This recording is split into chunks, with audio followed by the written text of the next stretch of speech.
अखंड ज्योति जुलाई 2021। सद्गुणों का समुच्चय ही ईश्वर है। हुगली नदी के किनारे एक संत रहते थे। उनका नाम था स्वामी रसराज। कहते हैं कि उन्हें भगवान की लीलाओं में विशेष रस आता था, इसलिए लोग उन्हें स्वामी रसराज कहा करते थे। उन्हें बचपन से ही भगवान के प्रति विशेष अनुराग था। विरक्त व वैरागी प्रकृति के होने के कारण युवावस्था में ही गृह त्याग कर वे हुगली नदी के किनारे एक कुटिया में रहते हुए भगवान का ध्यान, भजन, नाम स्मरण, शास्त्रों का स्वाध्याय आदि किया करते थे। एक बार एक संत मंडली के साथ वे वृंदावन की यात्रा पर निकले। चूंकि वर्षों की तप साधना के कारण उनका चित्त पवित्र और शुद्ध हो चुका था, इसलिए वृंदावन धाम पहुंचते ही आनंदातिरेक में उनके रोम रोम पुलकित हो उठे। उन्हें ऐसा महसूस होने लगा कि वृंदावन के कण कण में भगवान श्री कृष्ण का वास है। उन्हें लगने लगा कि संपूर्ण वृंदावन धाम उनके भौतिक शरीर हैं। उन्हें भगवान श्री कृष्ण की रास लीला का स्मरण हो आया। उन्होंने श्रीमद् भागवत महापुराण के 10वें स्कंद के 5वें अध्याय में रसेश्वर भगवान श्री कृष्ण की रास लीला का मनोहारी दर्शन किया था। उन्हें भगवान की लीला माधुरी की सरस अनुभूति होने लगी। वे वृंदावन की गलियों से गुजरते हुए अपने मन की आंखों से यह भी देखते जाते कि कभी वृंदावन की इन्हीं गलियों से मेरे श्याम सुंदर भी गुजरे होंगे।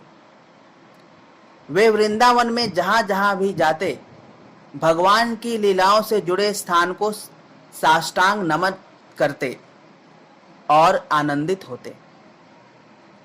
वृंदावन में रहते हुए एक दिन वे संत मंडली द्वारा आयोजित रासलीला देखने पहुंचे। रासलीला प्रारंभ हुई। अचानक रासलीला में पूर्णिमा की रात का वह दृश्य आया जिसमें भगवान कृष्ण का गोपियों संग रास प्रारंभ हुआ था। स्वयं भगवान शिव भी वेश बदलकर भगवान श्री कृष्ण की उस मधुर रासलीला का आनंद लेते दिख रहे थे। स्वामी रसराज के लिए तो यह रासलीला कोई नाटक नहीं, बल्कि वह रासलीला थी जिसमें भगवान श्याम सुंदर रासलीला कर रहे थे। यह दृश्य देखकर उनके अंदर प्रभु प्रेम की प्रबल भावनाएं उमड़ने लगी। उनके हृदयाकाश में भगवान के प्रति उनका प्रेम मेघ बनकर बरसने को व्याकुल होने लगा। भावातिरेक में, प्रेमातिरेक में उनके रोम रोम पुलकित हो उठे। भगवान के प्रति उनका प्रेम उनके नेत्रों से आंसू बनकर बहने लगा। उनका शरीर उनके वश में नहीं रहा। आत्मा रूपी गोपियों का परमात्मा रूपी श्याम सुंदर के साथ मधुर नेत्र देखकर उनका मन विभोर हो उठा। श्याम सुंदर के साथ मधुर रास करने को उनका मन व्याकुल हो उठा। भगवान के दिव्य दर्शन को उनकी आत्मा व्याकुल हो उठी। उनके हृदय की बस एक ही पुकार थी, हे प्रभु, हे मेरे श्याम सुंदर, मुझ पर करुणा कीजिए, मुझ पर दया कीजिए। हे प्रभु, मुझे भी अपनी रासलीला में स्थान दीजिए। हे प्रभु, अब मेरे प्राण आपकी मधुर छवि के दर्शन को व्याकुल हैं। अब मुझे दर्शन दीजिए भगवान। प्रभु प्रेम की इसी पराकाष्ठा में वे ध्यान समाधि में डूब गए। सामान्य स्थिति में आने पर वे रात्रि में अपने निवास स्थान पर आए। निवास पर आकर वे रात्रि शयन हेतु बिस्तर पर लेट गए। भगवान की दिव्य लीलाओं व मधुर छवि का ध्यान स्मरण करते हुए वे मन ही मन मधुराष्टकम का गायन करने लगे।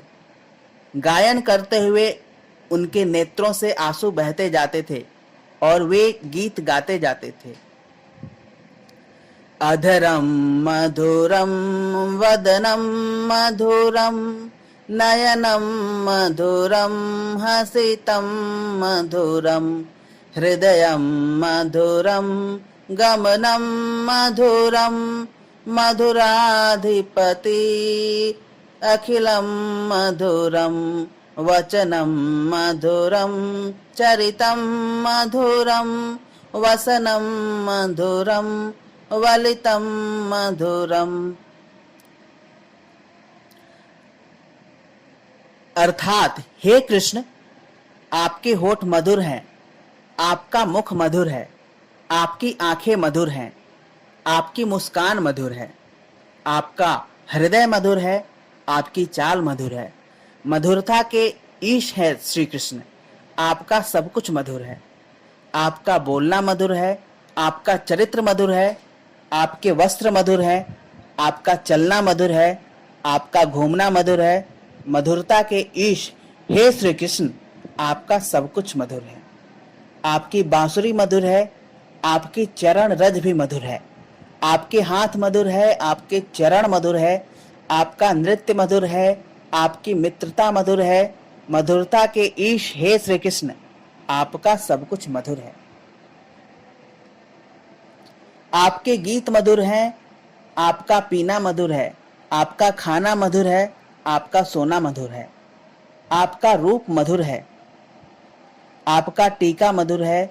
मधुरता के ईश हे श्री कृष्ण, आपका सब कुछ मधुर है।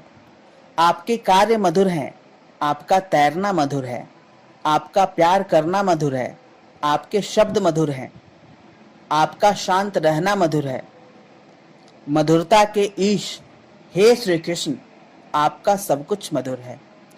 आपकी घुंघची मधुर है, आपकी माला मधुर है, आपकी यमुना मधुर है, उसकी लहरें मधुर है, उसका पानी मधुर है, उसके कमल मधुर हैं।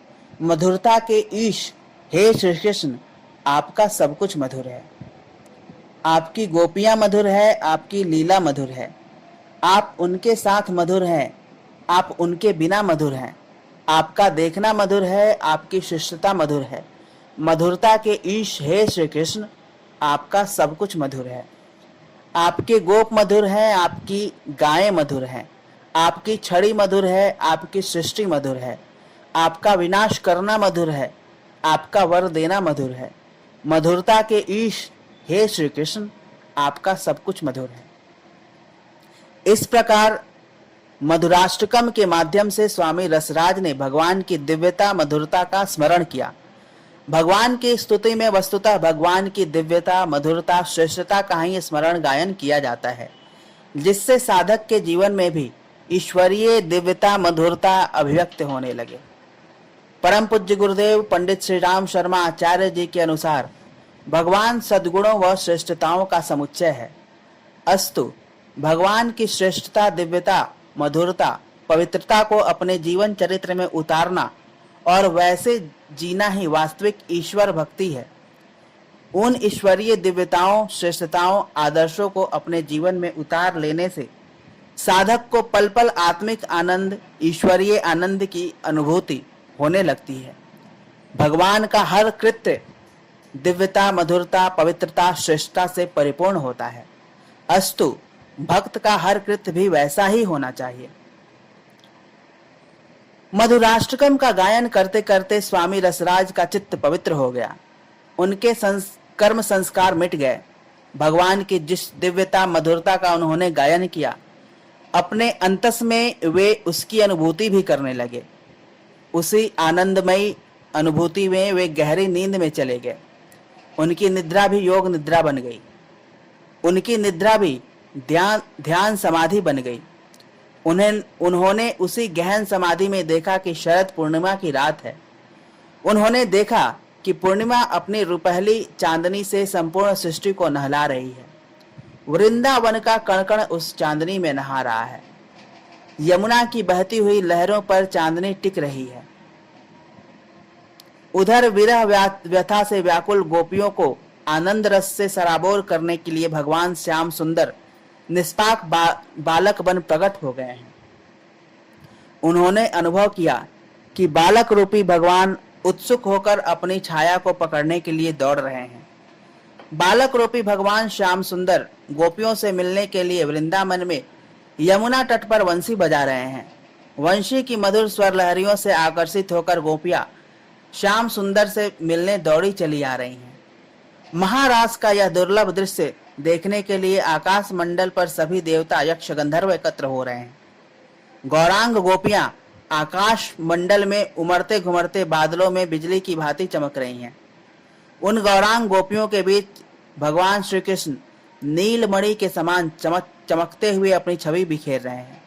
सभी गोपिकाएं आकाश मंडल में प्रकाश शरीर में बाल रूप भगवान श्याम सुंदर के साथ रास कर रही हैं। जितनी गोपिकाएं हैं उतने ही श्री कृष्ण हैं। हर गोपी के साथ कृष्ण भी हैं। आकाश मंडल से वे सभी नीचे यमुना तट पर उतर रहे हैं। उस दिव्य स्थान पर रास महारास नृत्य हो रहे हैं। भगवान भोलेनाथ भी गोपी का वेश धारण कर उस महारास में नृत्य करते हुए आनंद विभोर हो रहे हैं। चंद्रमंडल से लगातार अमृत की वर्षा हो रही है। महारास के बीच अदृश्य रूप में कई प्रकार के वाद्य यंत्र बज रहे हैं। उनकी मधुर स्वर लहरियों को सुन गोपिकाएं तृप्त हो रही हैं। स्वामी रसराज ने अनुभव किया कि वे भी अपने सूक्ष्म शरीर में गोपिकाओं के संग नाच रहे हैं। उनकी आत्मा श्याम सुंदर के मनोहर रूप को देखकर आनंदित हो रही है। अचानक वो मनोहारी दृश्य अदृश्य हो गया व उनकी आंखें खुल गई।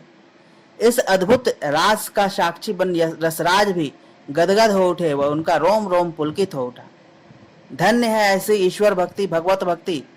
ऐसी भक्ति हो तो साधक के भक्त के जीवन का पल पल आनंद से भर जाता है। उसका जीवन सफल हो जाता है। कितना अच्छा हो यदि हम भी प्रभु की ऐसे ही भक्ति करते हुए जीवन निर्वाह करें और अपने जीवन की खुशियों व आनंद से भर लें और अपने सौभाग्य को सराहें, अपने जीवन को धन्य बना लें। समाप्त।